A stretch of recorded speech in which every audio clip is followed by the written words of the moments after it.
नमस्ते। स्वागत है आपका इस बेहद खास और एकदम सिनेमैटिक विश्लेषण में। आज हम बात करने वाले हैं सुंदरता और कला के बारे में। मतलब सुंदरता एक ऐसा एहसास जो बिल्कुल तरल है, अमूर्त है, जिसे शब्दों के फ्रेम में बांधना लगभग नामुमकिन सा लगता है। तो आइए आज के इस डीप डाइव एक्सप्लेनर में हम सौंदर्य के इन्हीं गहरे रहस्यों को डीकोड करते हैं और समझने की कोशिश करते हैं कि आखिर सुंदरता की असली परिभाषा है क्या। तो सबसे पहला और सबसे बड़ा सवाल, जरा सोचिए, क्या सुंदरता सच में उस चीज के अंदर होती है जिसे हम देख रहे हैं, या फिर ये पूरी तरह से देखने वाले की आंखों का जादू है? ये एक ऐसा रहस्य है जिसने सदियों से बड़े बड़े दार्शनिकों का दिमाग उलझा रखा है। मतलब, क्या एक फूल इसलिए सुंदर है क्योंकि वो फूल है, या सिर्फ इसलिए क्योंकि आपकी आंखों ने उसे सुंदर मान लिया है? चलिए इस सफर की शुरुआत करते हैं पहले भाग से। सुंदर शब्द की आखिर उत्पत्ति हुई कहां से, इसे थोड़ा करीब से देखते हैं। हमारे प्राचीन संस्कृत विद्वानों ने सुंदरता को किसी स्थिर या रुकी हुई चीज की तरह नहीं देखा। उन्होंने बहुत खूबसूरती से बताया कि सुंदर शब्द में राधातु, जिसका मतलब है लाना या ग्रहण करना, और अच प्रत्यय जुड़ता है, तब जाकर बनता है सुंदर। आसान भाषा में कहूं तो वो चीज जो आपके भीतर एक गहरा परमानंद लेकर आए। मतलब ये कोई रुकी हुई पिक्चर नहीं है, बल्कि खुशी पैदा करने वाली एक एकदम लाइव और एक्टिव फोर्स है। और अगर आपको इसका एकदम सॉलिड ग्रामेटिकल प्रूफ चाहिए ना, तो वास्पत्य कोश का ये सटीक विश्लेषण देखिए। इसमें सु उपसर्ग, उन्द धातु और अरन प्रत्यय का जिक्र है। ये हमें बताता है कि भाई सुंदरता का कंसेप्ट कोई आज का सतही विचार नहीं है। हमारी भारतीय ज्ञान परंपरा में इसकी नींव बिल्कुल अकादमिक और ऐतिहासिक नियमों पर टिकी है। अब आते हैं हमारे दूसरे और बड़े ही दिलचस्प हिस्से पर, दृष्टिकोण और उपयोगिता का खेल। कैसे नजरिया बदलते ही पूरी कहानी बदल जाती है। इस नजरिए के खेल को समझने के लिए चांद से बेहतर क्या हो सकता है। अब देखिए, अगर हम विज्ञान के एकदम अल्ट्रा एचडी रियलिस्टिक लेंस से देखें तो चांद क्या है? बस एक खगोलीय पिंड, चट्टानों, धूल और गड्ढों से भरा एक रहस्य, एकदम फैक्ट बेस्ड कठोर वास्तविकता। यहाँ किसी भी तरह की भावनाओं का कोई काम नहीं है। लेकिन रुकिए, जैसे ही आप विज्ञान की लैब से निकलकर एक कवि की दुनिया में आते हैं, तो वही चांद एकदम से बदल जाता है। साहित्य में आते ही ये रोमांस का, सुंदरता का और किसी नायिका के खूबसूरत चेहरे का सबसे बड़ा प्रतीक बन जाता है। चीज बिल्कुल वही है, लेकिन उसका अर्थ, उसकी पूरी आभा एकदम बदल गई है। और ये नजरिया तब एक बिल्कुल ही एपिक और विजुअली स्टनिंग रूप ले लेता है जब हम अपनी धार्मिक परंपराओं को देखते हैं। करवा चौथ जैसे पर्व को ही ले लीजिए। वही चांद जो साइंस के लिए सिर्फ एक पिंड था, यहाँ एक बेहद पवित्र और सुंदर देवता बन जाता है।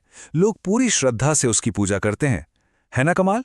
हमारी मान्यताएं कैसे किसी चीज की सुंदरता को एक नया ही आकार दे देती हैं। अब जरा उपयोगिता के सिद्धांत को देखिए। इसे हम एक शेर के बहुत ही शानदार उदाहरण से समझते हैं। एक सर्कस आर्टिस्ट से पूछिए, उसके लिए शेर बहुत सुंदर है। क्यों? क्योंकि भाई वो उसकी रोजी रोटी का साधन है। लेकिन जरा सोचिए, वही शेर अगर एक आम इंसान के सामने आ जाए तो वो सुंदर नहीं बल्कि एक भयानक जानलेवा खतरा बन जाता है। मतलब जो चीज हमारे काम की है वही हमें सुंदर लगती है। ये ज्वलंत उदाहरण एकदम सीधे निशाने पर लगता है। खैर, अब हम रुख करते हैं इस विश्लेषण के तीसरे और बहुत ही गहरे हिस्से की तरफ, हमारा भारतीय दर्शन यानी सत्यम शिवम सुंदरम। देखिए, भारतीय परंपरा में सुंदरता कोई छोटी मोटी चीज नहीं है। इसे तीन बहुत बड़ी शक्तियों के रूप में देखा गया है। ब्रह्मा यानी सत्य, विष्णु यानी सुंदरम, और शिव यानी कल्याण। मतलब हमारे दर्शन में सुंदरता सिर्फ आंखों को अच्छी लगने वाली कोई चीज नहीं है, बल्कि ये सीधे सीधे पूरे ब्रह्मांड की भलाई और देवत्व से जुड़ी हुई है, एकदम कॉस्मिक स्केल पे। इस पर गुरुदेव रविंद्रनाथ टैगोर का नजरिया तो एक अद्भुत गहराई जोड़ता है। वो कहते हैं कि सौंदर्य वो है जिसमें कोई इच्छा नहीं होती। मतलब ये कि जब आप किसी चीज को बिना किसी लालच के, बिना उसे हासिल करने के स्वार्थ के देखते हैं, तभी आप उसकी असली सुंदरता को फील कर पाते हैं। सत्य और सौंदर्य दोनों ही हर तरह की लालसा से एकदम मुक्त हैं। और इसी बात को और मजबूती देते हुए महान कवि कालिदास ने भी एक बहुत प्रभावशाली बात कही। उन्होंने कहा, सच्ची सुंदरता को किसी बाहरी सजावट की जरूरत नहीं होती। बिल्कुल सटीक बात है। जो चीज स्वाभाविक और आंतरिक रूप से सुंदर है, उसे किसी कृत्रिम मेकअप या दिखावे की क्या आवश्यकता? वो अपने आप में ही पूर्ण है। चलिए, भारतीय नजरिए को समझने के बाद आप जरा दुनिया के उस पार चलते हैं। भाग 4, पश्चिमी विचारकों का दृष्टिकोण। शुरुआत करते हैं प्लेटो के ऐतिहासिक दृष्टिकोण से। प्लेटो मानते थे कि ईश्वर ही परम सौंदर्य है।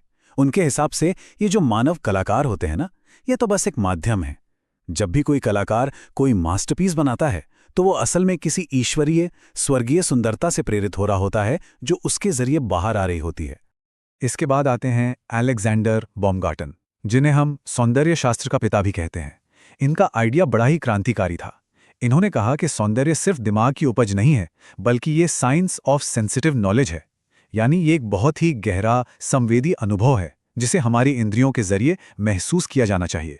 तो यहां से जो सबसे महत्वपूर्ण बिंदु निकलता है वो है इमैनुअल कांट का ये विचार। कांट के अनुसार सुंदरता एक अनिवार्य आनंद है, एक ऐसी खुशी जो बिना किसी पूर्वधारणा के, बिना किसी वार्निंग के बस अचानक से आपको हिट करती है। आपको कोई तर्क या लॉजिक लगाने की जरूरत ही नहीं पड़ती, ये बस एकदम से भीतर तक आपको खुशी से भर देती है।